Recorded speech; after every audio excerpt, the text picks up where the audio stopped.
By 1950, Hayek's market economics were so completely out of fashion that when he sought a full-time academic job in the United States, only one university was willing to hire him.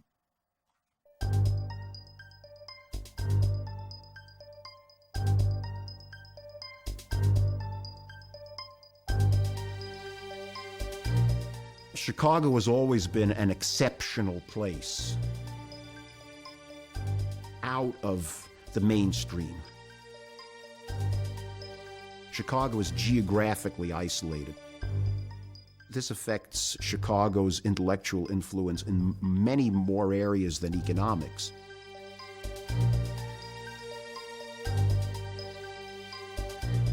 The University of Chicago's intellectual influence would grow. 8 professors and another 11 economists from Chicago went on to win Nobel Prizes. Gary Becker is one of them. When I came as a graduate student to Chicago in 1951, I was flabbergasted by how stimulating the atmosphere was. I had been a very good student at Princeton. My first day in Friedman's class, he raised a question. I answered. He said, "That's no answer. That's just rephrasing the question." That was the example of how blunt people were. Nobody was very polite. And people were interested in ideas and argument, and not in making sure you didn't ruffle anybody's feathers. If you're sitting in a seminar room and somebody up there is saying something which, if imbibed by your students who are sitting in that same room, is going to lead them astray, it's up to you to call that guy right now, you see, and not later. And that, I think, is sort of the spirit that prevailed in the Chicago workshop system. There wasn't that much fighting in the lunches. They were pretty cordial.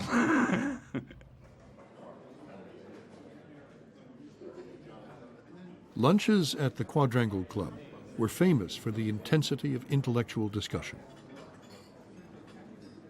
And one man came to dominate those debates. Somehow Milton managed to set the agenda of argument. And so there was a saying, everybody loves to argue with Milton, particularly when he isn't there, because he's a good arguer. Milton Friedman was becoming the most articulate spokesman for the so-called Chicago School of Economics. The Chicago School meant was a strong belief in minimal government and an emphasis on free market as a way to control the economy.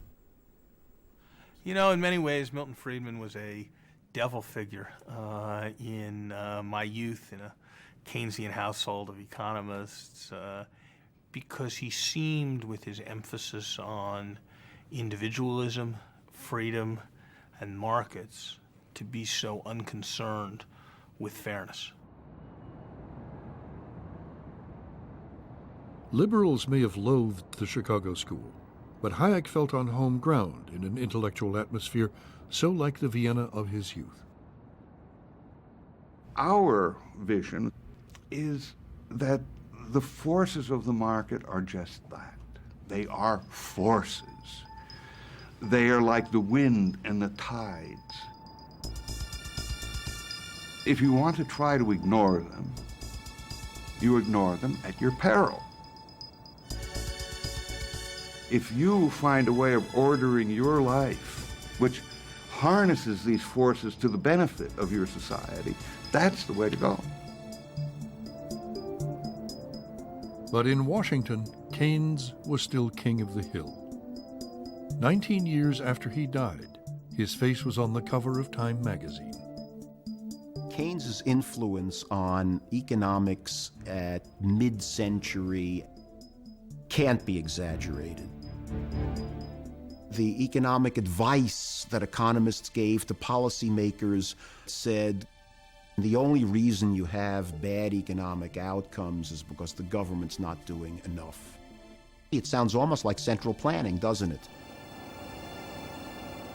Washington's Keynesians saw the economy not as a force of nature, but a sophisticated machine to be fine-tuned by technocrats like themselves.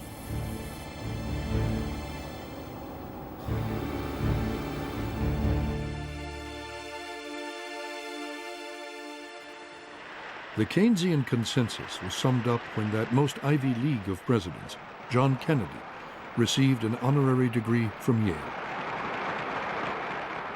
It might be said now that I have the best of both worlds, a Harvard education and a Yale degree. For JFK, Keynes had won the argument. The battle of ideas was over. What is at stake in our economic decisions today is not some grand warfare of rival ideologies which will sweep the country with passion, but the practical management of a modern economy. What we need is not labels and cliches, but more basic discussion of the sophisticated and technical questions involved in keeping a great economic machinery moving ahead. Kennedy's Council of Economic Advisers had drafted his speech along Keynesian lines. We thought it was a great day when Kennedy decided to give that speech at Yale and to talk about economic policy.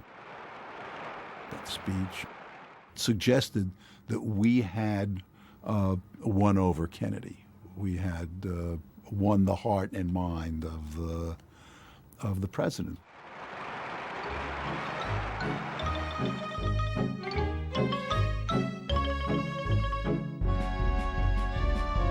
For what came to be known as the 30 Glorious Years, Keynesian economics had been delivering the goods.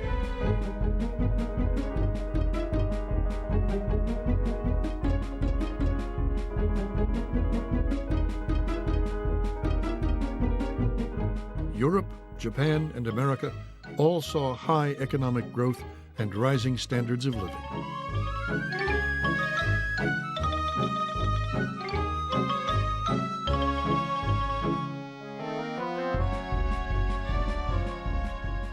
People enjoyed a prosperity undreamed of at the end of the war.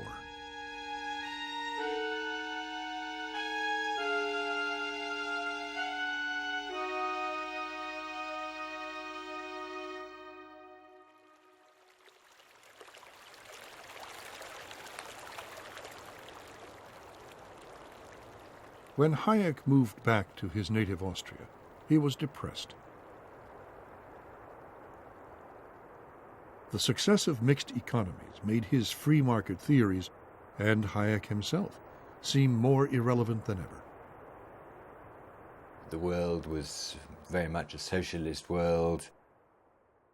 His ideas were not fashionable. Nobody seemed to listen to him. Nobody seemed to agree with him. He was alone. Hayek found his ideas shunned by the academic world.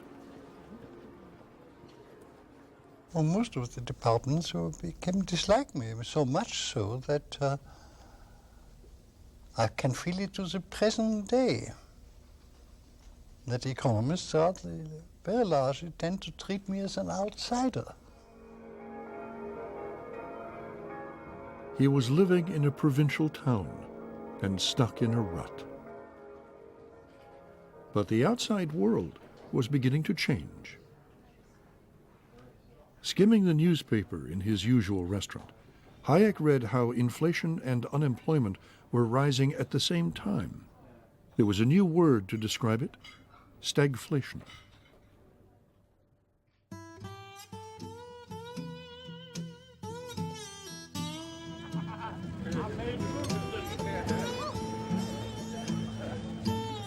After 30 glorious years of growth, the American economy was in trouble. The economy basically was kind of going nowhere and had inflation, which didn't seem to get cured, and kind of a malaise in the economy. Stagflation was the end of naive Keynesianism. You had two things at the same time, which under the Keynesian view would have been impossible.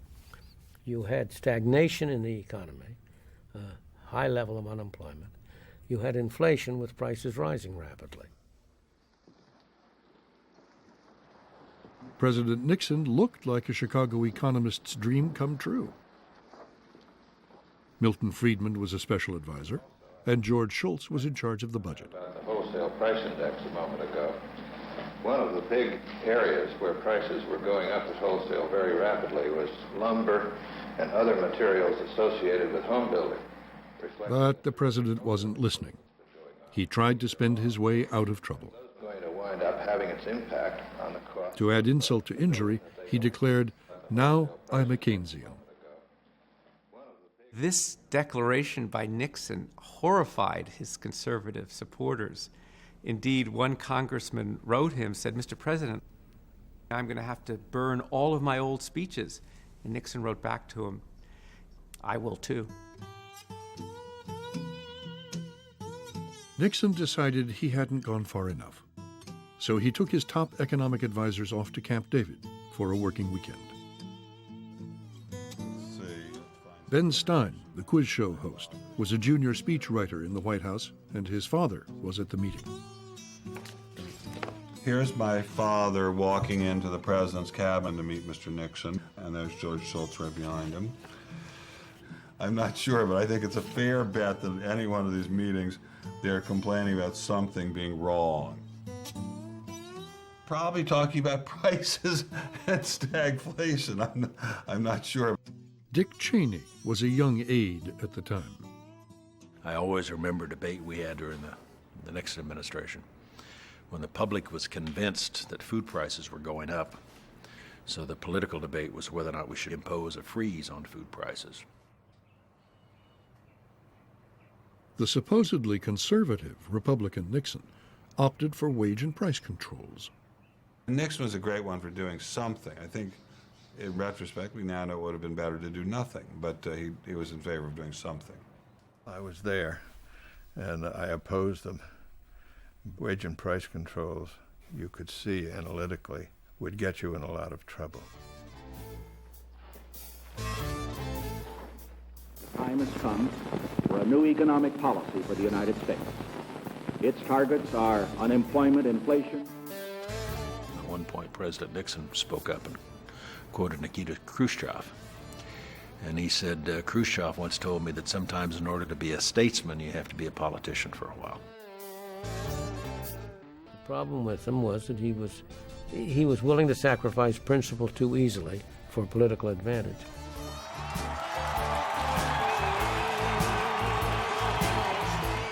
The voters liked the president's war on prices. Nixon was reelected in a landslide. The economy did less well. Right away, the economy went out of whack. People couldn't cover their costs. Ranchers stopped sending cattle to market. Farmers started drowning their chickens. Instead of controlling inflation, they were creating shortages.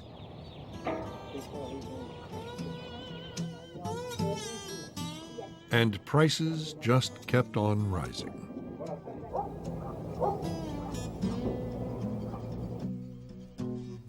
The last time I saw Nixon in the Oval Office was George Shultz.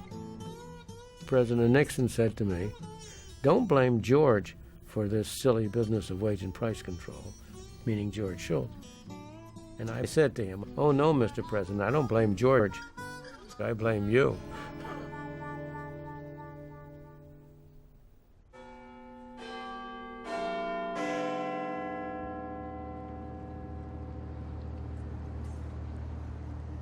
Britain's mixed economy, so widely imitated, was in similar trouble.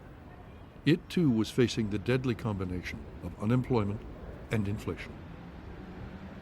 In theory, the conservative Prime Minister Ted Heath and his cabinet believed in markets. In practice, like Nixon, they made a sharp U-turn and used wage and price controls to combat stagflation.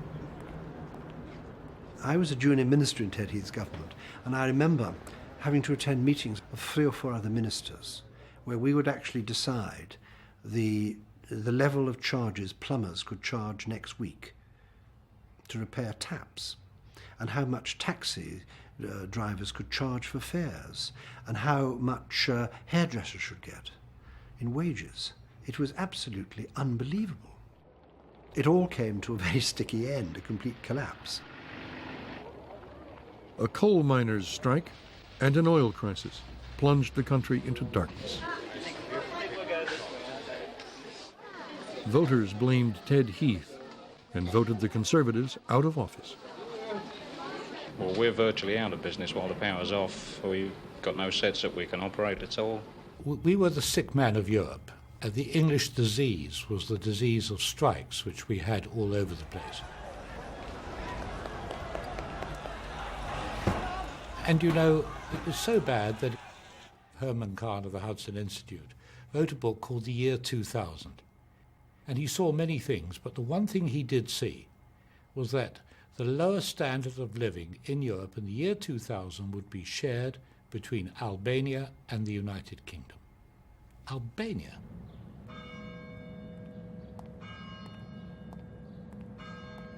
A minister in the defeated government, Keith Joseph may have been an unworldly intellectual, but his search for fresh answers would change the way not only Britain, but the world thought about economics and society. Keith wore a hair shirt. He beat his breast and said, we were to blame. We've got it wrong. And he did beat his breast. He was called a mad monk. I thought I was a conservative. But all the time I was in favour of shortcuts to utopia. I was in favour of the government doing things because I was so impatient for good things to be done. And when he appeared on television, he had a vein in his head which kept throbbing. And people said, oh, this is a very strange figure indeed, this man. It's only to be expected. But nonetheless, he started the rethink of conservative policy. Keith Joseph's search brought him here, where, with Hayek's encouragement, a group of kindred spirits had set up a think tank called the Institute of Economic Affairs. The Institute started in 1957, you could say, as a direct result of the Montpellier Society, of the Road to Serfdom, of Hayek's ideas of freedom and competitive enterprise.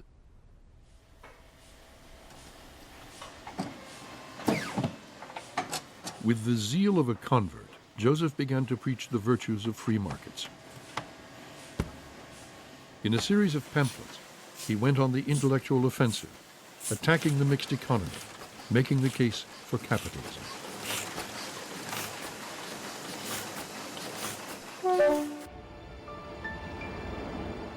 Mark Garnett is a biographer of Keith Joseph. From the middle of 1974, Joseph undertakes a crusade to convert the country to his way of thinking.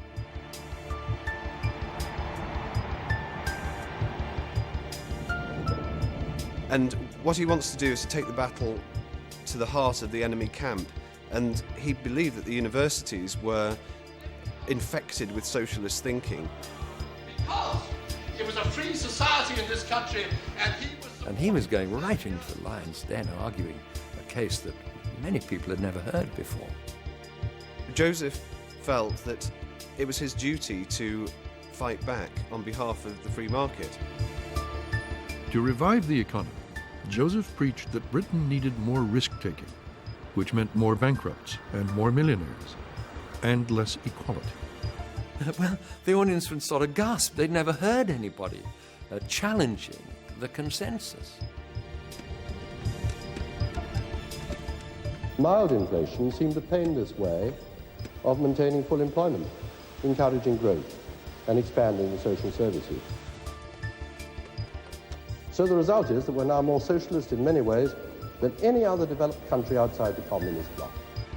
He used to be smuggled in the back door. He was genuinely hurt that the students had reacted to this penetrating argument by chucking flour bombs at him. It was almost a badge of honour that he would come away from these meetings with egg yolk running down his suit. Keith Joseph's most significant adherent was an up-and-coming conservative politician named Margaret Thatcher. In Parliament and politics, Thatcher's closest friends agree that Keith Joseph's influence on her was crucial. She relied on him to give her deep intellectual support. There's nothing wrong with intuition. Intuition is reason in a hurry. And Keith just supported and reinforced her intuition at the very moment she needed that support. Margaret Thatcher had a gut instinct for market economics. Her father had been a grocer, and when she was a girl, she had helped him in the shop.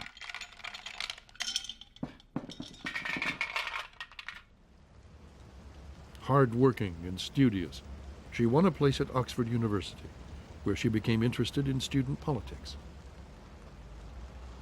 While she was at Oxford, she read Hayek's Road to Serfdom.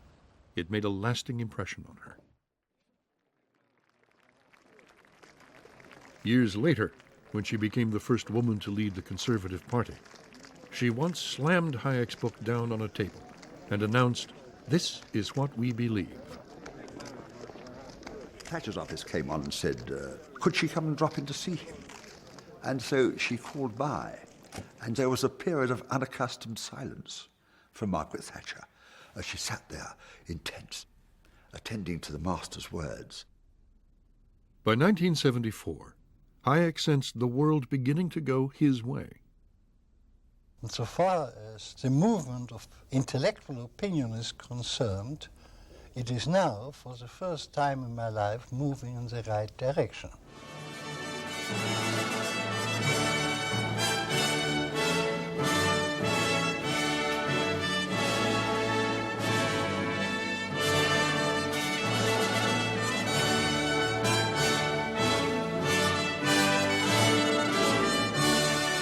In the battle of ideas, 1974 was a turning point. Hayek's Nobel Prize came as a surprise, but the balance was now shifting away from Keynes and towards Hayek. I'd like to say that when I was a young man, only the very old men still believed in a free market system. When I was in my middle ages, almost I myself and nobody else believed in it. And now I have the pleasure of having lived long enough to see that the young people believe again in it. Now that is a very important change.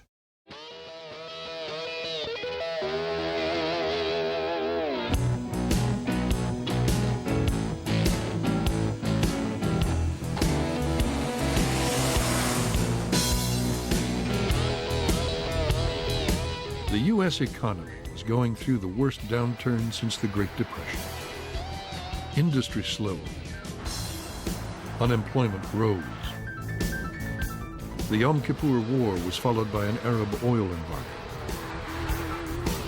Americans waited in gas lines, and the price of everything kept rising.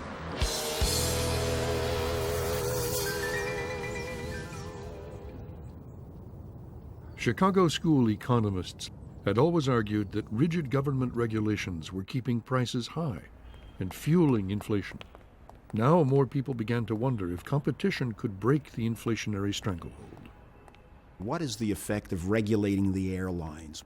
What is the effect of regulating the trucking industry? And what is the effect of regulating the railroad industry? Very often, it raises prices.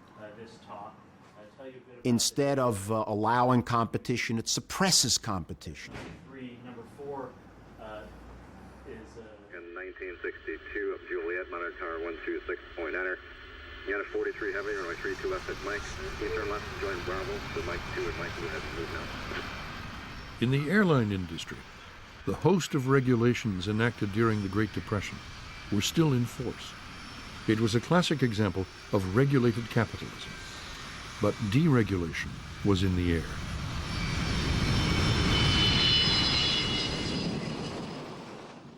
Stephen Breyer, now a Supreme Court justice, then a Harvard professor, was asked by liberal Democratic Senator Ted Kennedy to head a Senate investigation of airline regulations.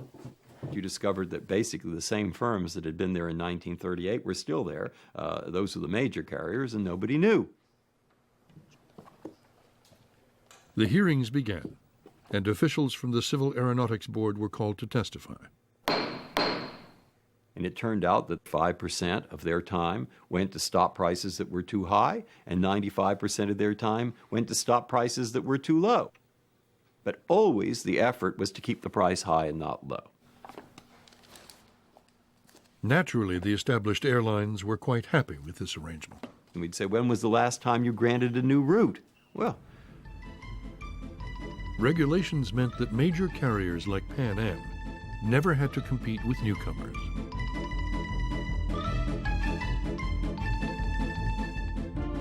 But some cut-price charter flight operators wanted to break this club. Leading the struggle against Pan Am over its profitable transatlantic flights was an exuberant Englishman called Freddie Laker. I'm Freddie Laker. I own Laker Airways, and I'm dedicated to low-cost air travel. With Laker, you can fly round-trip to the USA or Canada in one of our wide-body DC-10s for less than half the price of a normal economy ticket. Look, I've got to give you a better deal. I've got my name on every plane. And the Transportation Department said that this may hurt Pan Am. And Freddie Laker testified and said, the cause of this whole thing is Panamania. So we said, what is that? And he said, well, everybody should do everything for Pan Am.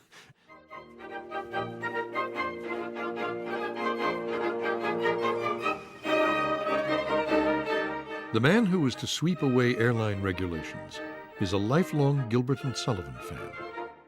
Improbably enough, the bearded poet is played by Fred Kahn, a professor at Cornell University. Kahn wanted a leaner, meaner regulatory environment in which the market was free to chase profits without the dead weight of bloated government.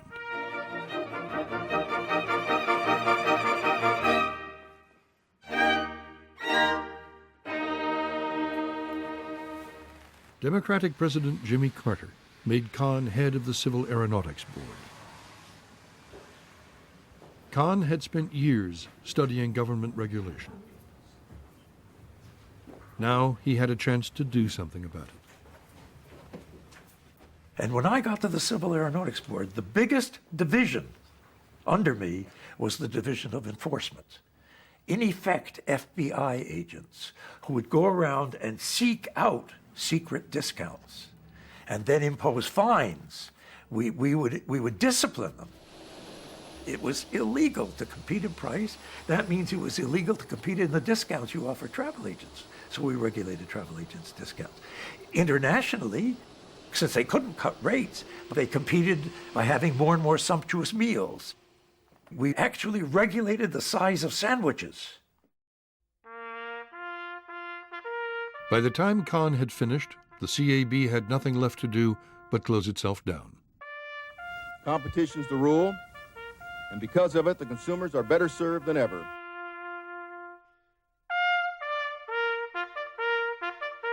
Airline deregulation led to painful turbulence as new carriers came and went. Like her father, Judith Hamill works in the airline industry. My dad was a jet mechanic with Braniff. At the age of 59, he found that his skills were no longer desirable or needed. And when Braniff came back, because of the duty to hire, he came back at half the salary that he had made before. When you give your life and you live by the rules and then the rules change, it's sad.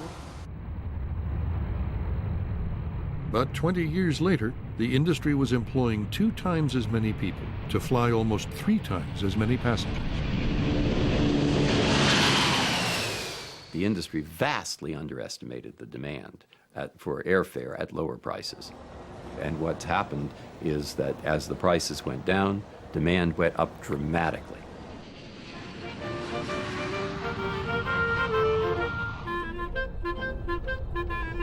And once they were free to compete, you began to get Super Saver fares and Super Apex fares and potato fares and peanuts fares.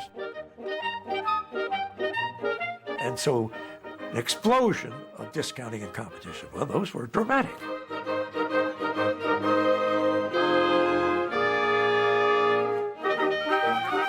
The The stage was set for deregulation of the U.S. economy. And now these ideas were about to make their entrance in the very homeland of Gilbert and Sullivan.